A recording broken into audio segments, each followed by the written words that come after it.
Mustriti ndazoona ndapa news ndakawandrwa nemaviews Sly Media TV mandichinjira ang my dreams Sly ya Sly Media Sly ya Sly Media Sly ya Sly Media Sly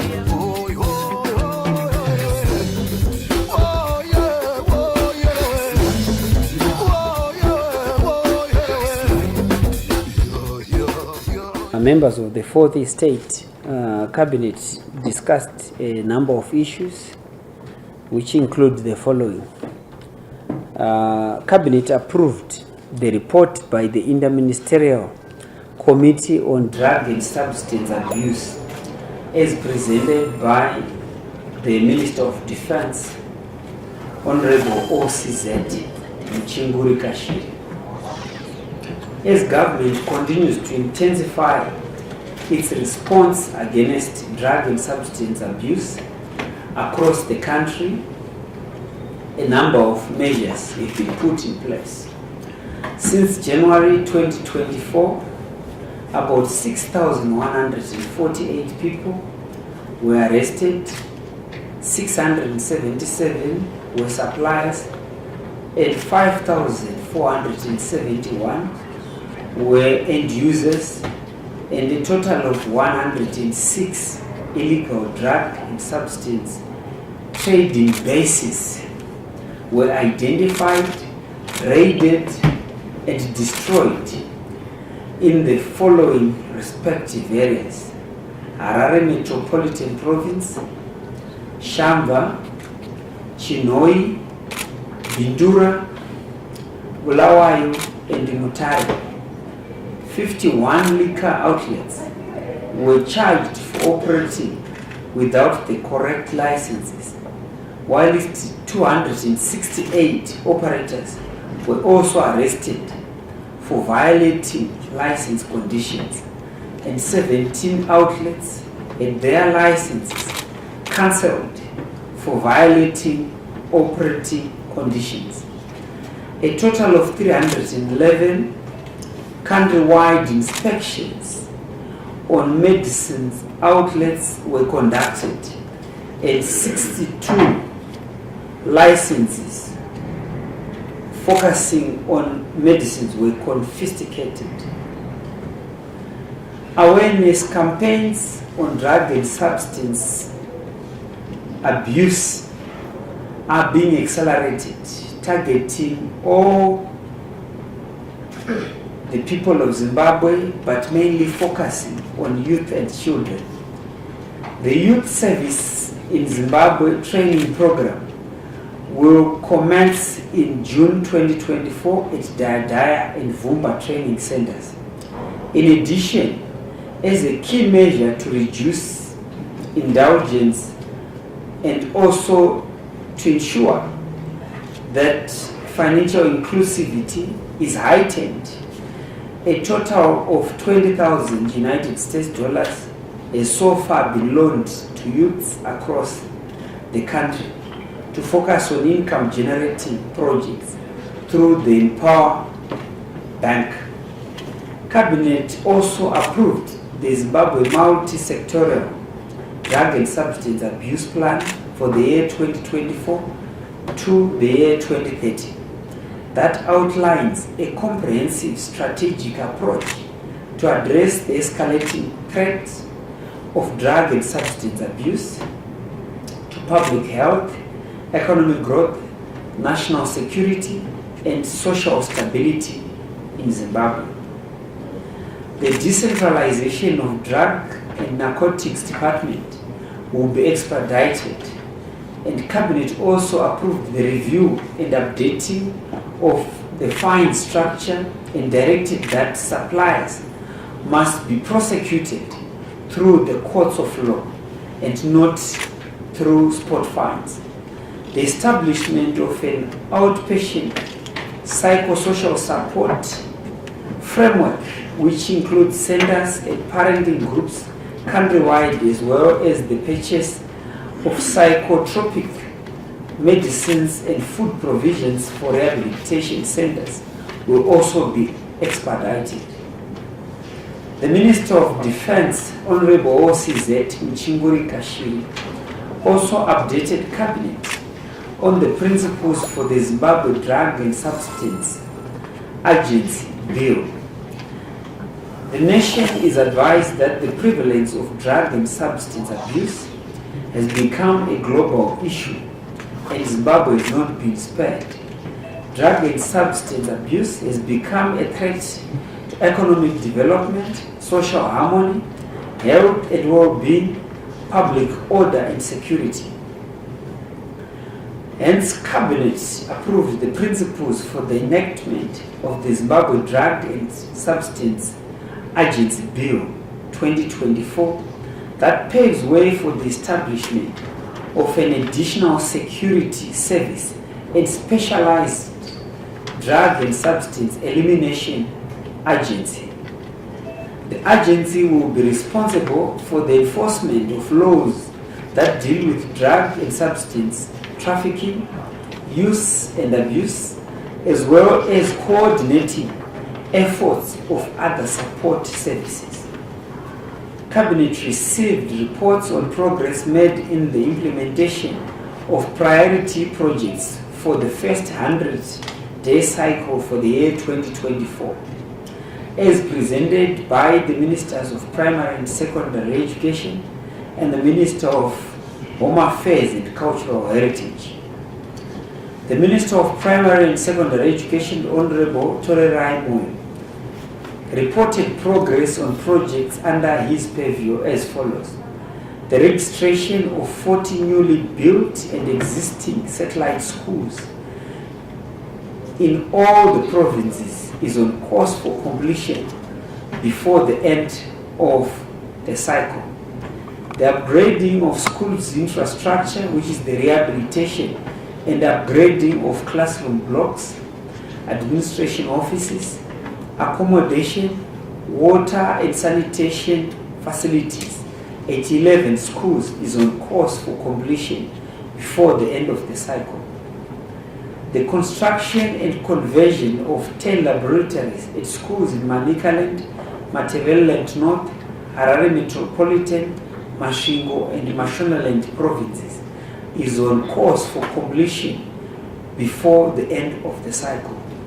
The construction of 4 sustainable and affordable boarding facilities in Manicaland, Masvingo and Mashonaland East provinces is also on course. The Minister of Home Affairs and Cultural Heritage, Honorable Kazembe Kazembe, reported progress on projects under his purview as follows. The establishment of the Howard Mission Community Archive in Mashonaland Central Province, which is at 20% in terms of completion. Resource mobilization for the decentralization of e-passport services to Gokwe South, Midlands Province is currently underway.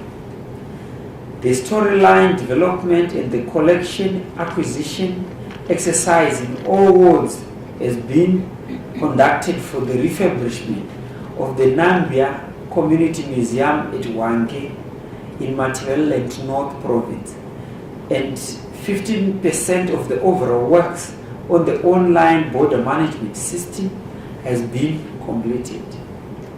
Cabinet also considered and approved a proposed public-private partnership project between ZESA Enterprises and Management Services, as presented by the Honorable Minister of Finance, Economic Development and Investment Promotion, Professor Honorable Tulingoya. The initiative will promote investments and access to reliable and affordable energy. Cabinet also approved an agreement framework for the United States $25 million transmission cable manufacturing plant in Harare. The joint venture project will enable the transfer of technology and expertise to ZESA and its personnel. The project will ensure availability of power cables for the revitalization and expansion of transmission and distribution networks in order to meet national targets for increased access to electricity. Players in the mining and cable manufacturing value chains and downstream industries will also benefit significantly from the project. The local copper mines will have a local market for their produce, and there will be significant employment opportunities for Zimbabweans. The value chains will also contribute to increased gross domestic product through local, regional, and continental cable and related product sales, which also includes exports.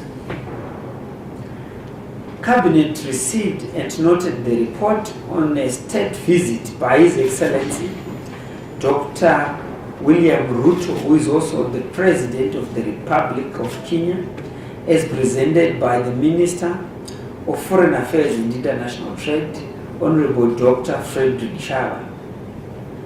The nation is advised that His Excellency, the President, Dr. E.D. Mnangagwa, invited his counterpart, His Excellency Dr. William Ruto, the President of the Republic of Kenya, to officiate at the Zimbabwe International Trade Fair 2024. The two presidents will witness the signing of a number of memorandums of understanding agreed upon by the officials at the Zimbabwe-Kenya Joint Permanent Commission. I thank you. Thank you very much, Honorable Minister, for that presentation. We now move to the first round of 3 questions. After those 3 questions, we get responses from the Honorable Ministers. Then we move to the second round of 3 questions. So let's start. Yes, thank you. Thank you, Chair. My name is Bernard Mbo from the Newslogs. My question is on the copper cables project.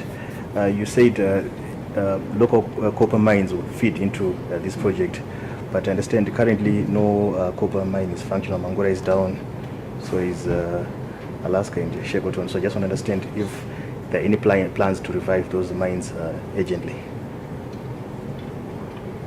Yes, thank you very much.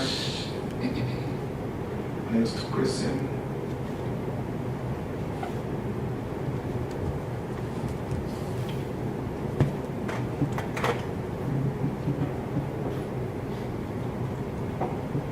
Yes, Madam. Good afternoon, I'm Josephine from ZBC. Just to follow up, Minister, on the visit of President Ruto, when is expected to arrive? And you also spoke about the signing of MOUs. Is that going to be done in Malawi as the ITA, or if you can just clarify on that? We have the last question in this round.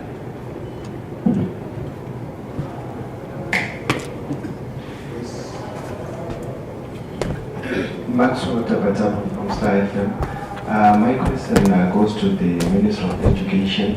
I just want to do a follow-up on what you said concerning the government space in establishing schools. We have also witnessed that there has been an increase in private schools which are being established all over the country. Are there any mechanisms that the government is putting in place so that the private schools won't be above government schools, considering that it looks like there is a fast pace to the establishment of private schools? Any regulation on that? Thank you very much. We now move to you, Minister, for the responses to those questions. Thank you, Chief Secretary. The first question is from Bernard from Newsbox, that to the Minister of Home Affairs about any plans in terms of the revival of copper mines. I'll also add something else, but I'll allow the Minister of Home Affairs to respond first. Thank you very much, Honorable Chair. And allow me to thank Bernard for such a pertinent question. Yes, in fact, from a business perspective, once there is use of the copper, once we have a company that requires as raw materials copper, and we believe that the setting up of this company will result in a lot of exports in this regard, as the copper cables are not only meant for the domestic market. So the moment that you have a company that consumes a lot of copper, that automatically creates demand for the raw material. And when there's demand from a business perspective, it requires some intervention. So it creates an opportunity, if you like. So definitely there will be resuscitation of not just one copper mine, but probably a number of copper mines. And once that happens, we also think that, we believe that a lot of other potential investors will also come and want to invest in the copper itself as a raw material into this new factory, which we believe will be a leader in the region when it comes to cable manufacturing. Thank you, Honorable Chair. Thank you, Honorable Minister. The third question is about the proliferation of private sector initiatives in the education arena. I think his worry is that we have more private schools, but I'll allow the minister. But I think it clearly shows that there is a good investment climate in the education sector. But I'll allow the minister to tackle the question. Honorable Moyo. Thank you, Honorable Chair. I wish to thank Mr. Tabataba for the question. In fact, it is government's thrust to ensure that we establish as many schools as possible, because we have a deficit in terms of number of schools. The latest information I have is that we have a shortage of close to 2,800 schools, and that is witness a proliferation and mushrooming of schools, which we may want to define as private. But I have to be very clear, the private schools that we want must be registered with the Ministry of Primary and Secondary Education. Those that are mushrooming in the high-density suburbs, in the majority of cases, are illegal schools because they are not registered, and they are operating illegally against the law. In fact, we are going to come up with a paper which I will present in Cabinet, where we are going to outlaw those schools, and perhaps we'll give them a grace period, maybe depending on what Cabinet would have recommended. We are going to close all the illegal schools that are operating illegally, because as a ministry, we are supposed to ensure that there is quality, equitable, inclusive education. But the so-called private schools that we have seen, somebody would have a school in his or her backyard, and learners are squeezed or jam-packed in very small rooms, and that is against our expectations, and the chances of disease spreading, because the conditions in the majority of cases are squalid. So those are the schools that we don't want. We want private registered schools where we are able to control quality education. We are able to control standards according to expectations of the ministry. Thank you. Thank you. Honorable Minister. The last question, yes, MOUs will be signed in Bulawayo Metropolitan Province, and the President of the Republic of Kenya will be in Bulawayo. The other issues are security related, but he will be in Bulawayo by the 26th in order to officially open the Zimbabwe International Trade Fair. Thank you. Thank you very much, Honorable Ministers. Let's move to the last round of 3 questions. Last round.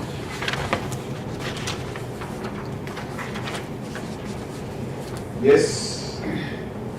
Thank you so much. My name is Panash Makufa from Sources Media News Agency. You talked about arresting people with drugs. Can you also update us on the state of rehabilitation centers across the nation? Thank you. Thank you very much. Second question. Yes. Thank you. My question is directed to Honorable Kazembe. It's related to Kenya. Yes, it's related to the visit by Dr. Ruto to Zimbabwe. Yes, I just want to understand, yes, it's slightly off the statement, but there's a statement that was released by Kenyan authorities that Zimbabweans wishing to travel to Kenya are no longer required for visa applications. Has it been formally communicated to Harare? Yes, can we have the last question for today? The last question for today.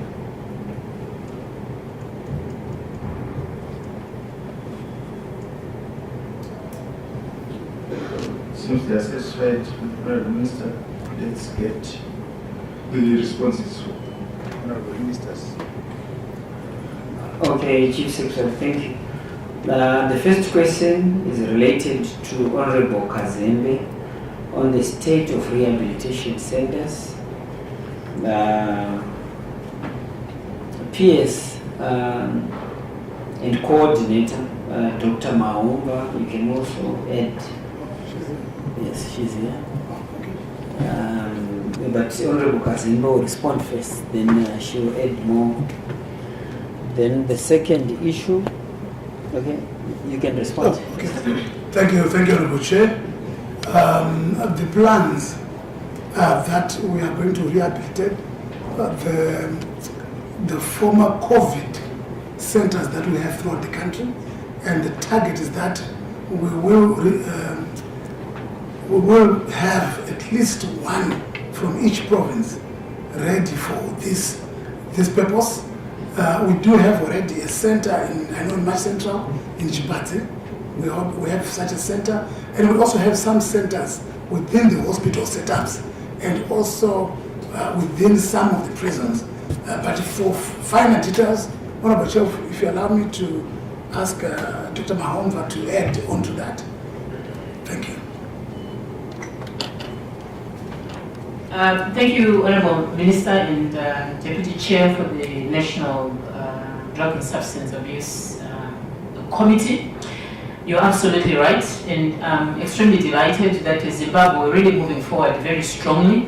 One of the reasons why we worked so hard, flat out, to come up with the 2024 to 2030 plan is because we wanted a structured way of moving forward, give the nation a direction, and ensure that every single pillar, including the harm reduction, treatment, and rehabilitation pillar, which is responsible for these centers that you're talking about, is also given a strong direction, and that we're on the same page. So from that page in our plan, we have a detailed approach in terms of how we're going to do it. I'm happy to say work is already in progress. I'm also happy to say the Deputy Chair here, Minister of Home Affairs, who also led a delegation to the United Nations Office of Drug and Crime in March, we were able to also present the details of how we're going to do this, which really means, one, the COVID centers, and the work is already in progress. We are busy mobilizing additional resources,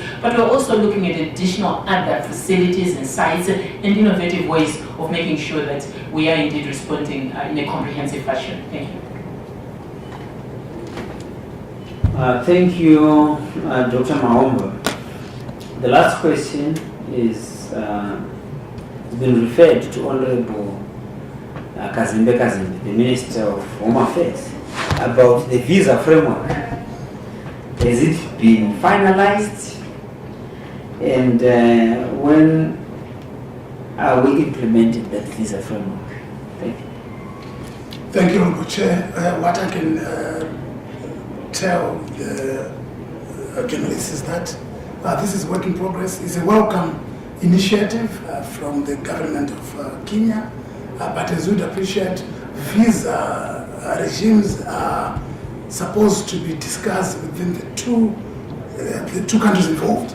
So there are discussions ongoing. Our immigration department is currently in discussion with their counterparts, and we hope and trust that very soon this will be implemented. I thank you. Thank you very much, Honorable Ministers. We have come to the end of the 11th post-cabinet press briefing. Thank you very much for coming. I was happy that I met some of you in Rwanda. Let's meet in Bulawayo for this ZITF. Thank you very much. Thank you. Thank you. This is Yabuda TV, hakudima CV, Slay Media TV, and this sport and dream street na zone and up news in Daka wonder name of views. Slay Media TV, man, they change my dreams. Slay, oh yeah, Slay Media. Slay, oh yeah, Slay Media. Slay, oh yeah, Slay Media. Slay, oh yeah, Slay Media. Kuchinja vision ya mageto youth. Kuchinja life ya mageto youth. Kutipa nzira sema ghetto youth, kutipa gwarara mangwana rakanaka.